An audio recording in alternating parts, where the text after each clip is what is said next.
Lafayette, listen to me. I know you're in there. Whatever Marnie's making you do, you have to fight her.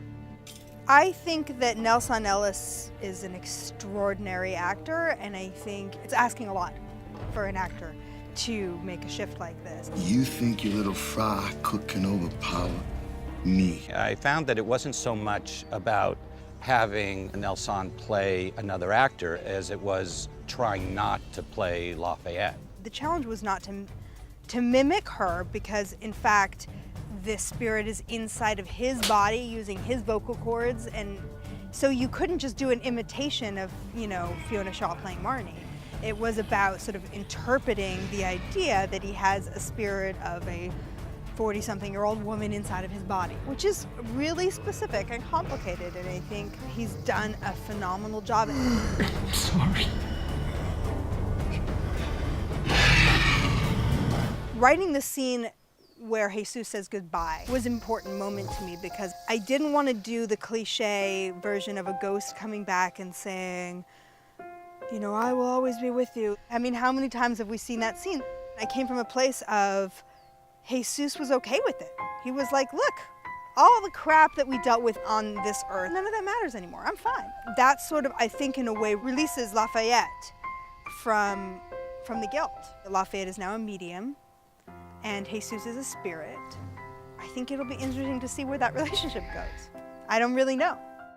I've been working with Jessica for 4 years in a relationship with another actor. And one of the nicest things on this episode is I'm doing a Jessica Jason arc. I don't know how people are going to respond to it, because I do believe that there is this double standard about female characters and having and sort of exploring their sexuality. I think, though, the natural progression for a young woman is she's changing and she wants to experience things. Can this be enough for now? It was really fun for me to write a sex scene where the woman is in her power enough to say that I'm not ready to be your girlfriend, that I still have exploring to do. You're like no other woman I've ever been with. No, I have been with a lot of women. Oh, God, that's so sweet. Sookie has been linked to a vampire, whether it was Bill or Eric, up to this point. Sookie has lost her grandmother, she's lost her parents.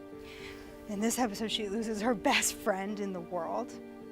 Sookie's had a tremendous amount of loss. So I think her trying to find family and deep, profound connection with men in her life is understandable.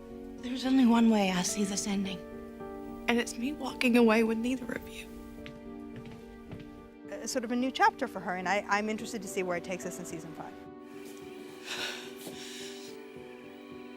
I can't really speak to Alcide's long arc yet, but as a third suitor for Sookie, I mean, you have to admit, he's hot.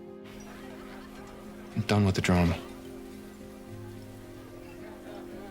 I want you to be done with it too. Between Bill, who's this, stoic, principled guy, and Eric, who's a bit selfish and self-involved, and now we have this sort of generous, sweet, powerful man. It's another color. I'm hoping that there'll be room for Sookie and Alcide to hook up, but I don't want her to get sucked in again. I want her to, find her footing and have her own story now. Why would a vampire want to glamour me? Somebody dug Russell up, and must have been somebody pretty powerful. They broke some silver chains. I can't answer anything beyond that, but there's pretty much no way this is going to be a good thing for our characters. Being a finale, part of the goal is to provide a satisfying ending, but at the same time, I don't want to provide all the answers because that would be disingenuous. The audiences will draw their own conclusions and have their own expectations. But knowing Alan, there is no way they will be able to anticipate what is going to happen. Trick or treat.